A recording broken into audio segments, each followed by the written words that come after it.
Welcome back to this special edition of the show from our Asia Broadcast Centre in Kuala Lumpur, where we're discussing the political turmoil in Thailand.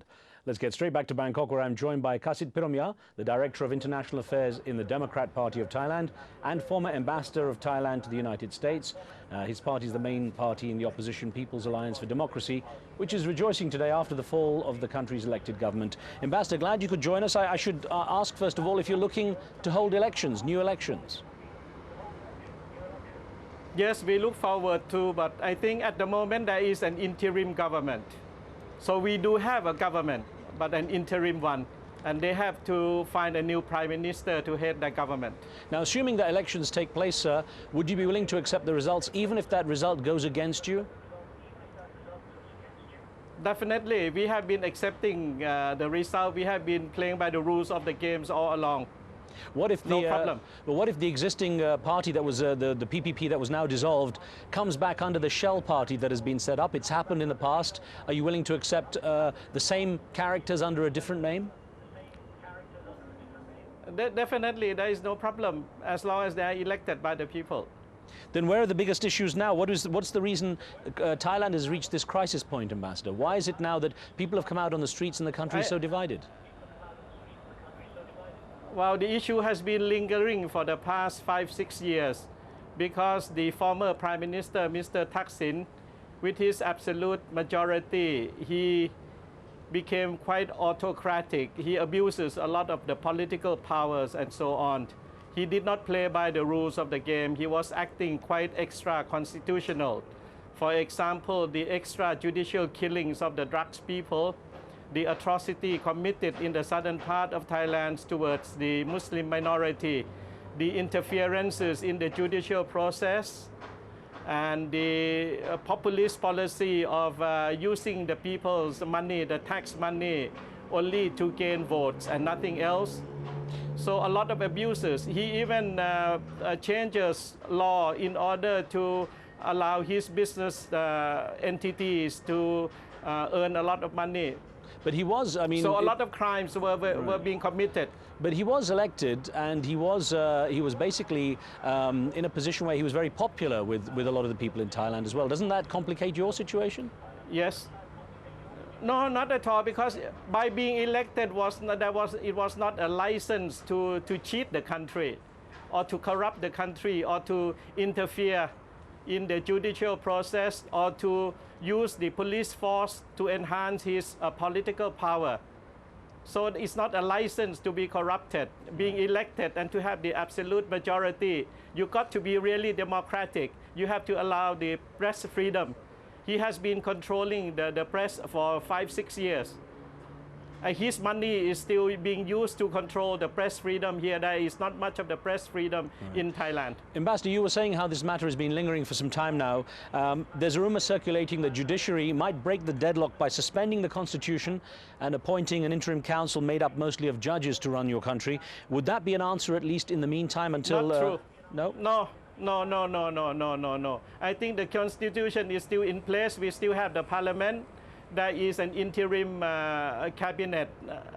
They have to find a new prime minister, and the new prime minister would have to appear before the parliament and to announce his policy direction. I think everything is more or less in place. A lot of rumors about street fighting and so on, about doing away with the constitution, all of this is not true. Now, your supporters, the alliance party against the former government or the recently dissolved government, basically has been very unhappy with the previous two prime ministers. I wonder who you would like to see in the top position. Is there a candidate you have in mind? Well, we have our own leaders. Kun Apisit can be an excellent prime minister, a very honest man, a very able and fully dedicated to the democratization process of Thailand.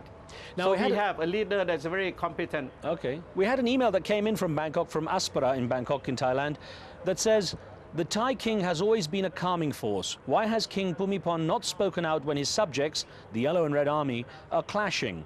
And is this current conflict connected to the silent question in Thailand, which is, who will succeed the 81-year-old king? Well, there are 2 points. The first point is, I think on the 5th of December, it will be his birthday anniversary, and usually he will give a speech either tomorrow or on the 5th. So we have to listen to what he has to say about the situation in Thailand. Second, as to the succession of His Majesty the King, or the question of the succession, everything is written in the Constitution. The final decision will be done by the Parliament.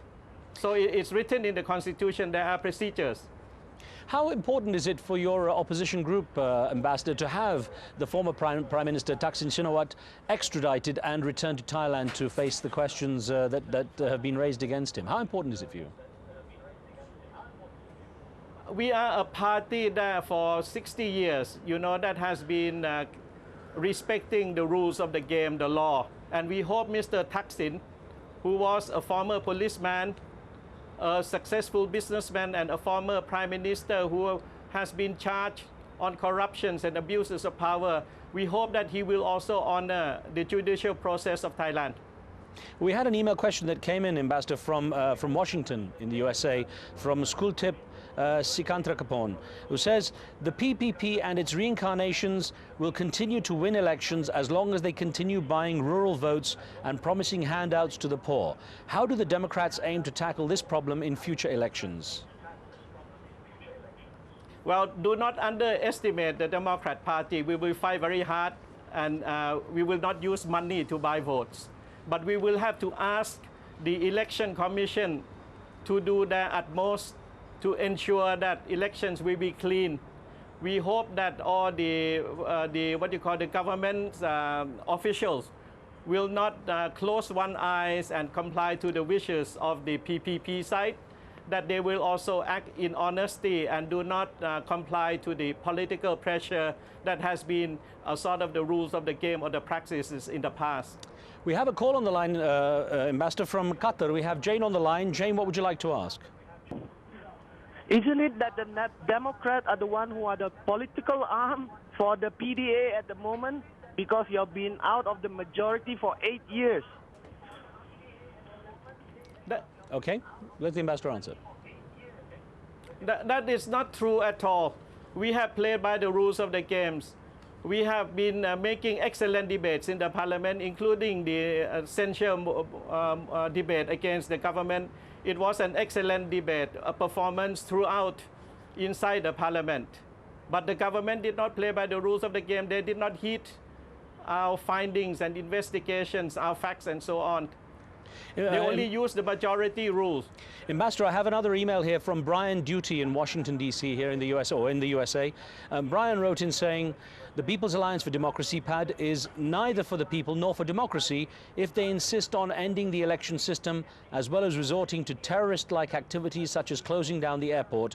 How can you support PAD given their extreme positions? I am sympathizing with the PAD, and I think what he has been saying from Washington is totally untrue. He should come to Bangkok. I will take him for a tour of Bangkok and to see what has been going on and so on, and to speak to all people from all walks of life in Thailand that have been participating in the PAD rallies and so on. It has always been peaceful. But aren't the within rallies the bounds of the rules of law? But Ambassador, on these pictures that are reaching the world? But I have seen a lot of protests. Yeah. But these pictures no, reaching the world, not true. And I have seen a lot of protests. It's hurting tourism. It's hurting your country's image. Well, I think we are going through a political change. We want to have a better society.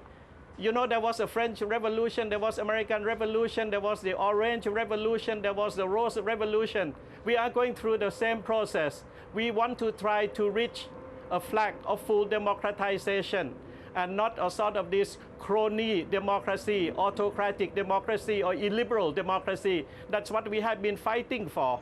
Ambassador, considering how, as you say, it's been lingering, the divisions are quite great in society, what chance is there the red and yellow armies, as they are now on the streets, can come together? How can you look forward to a united Thailand? What chance is there?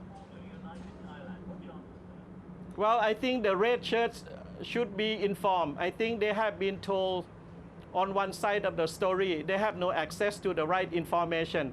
Don't forget that we have about almost 10 television channels. Only one is speaking on behalf of the PAD or telling some sort of truth. 6 or 7 television stations are under control of Mr. Thaksin, under his money. All right. So Well, the more information is being passed on to the people, they will come to the realization of the truth. Well, Ambassador Kasit Piromya, thank you very much for joining us. It was good to have you in the debate.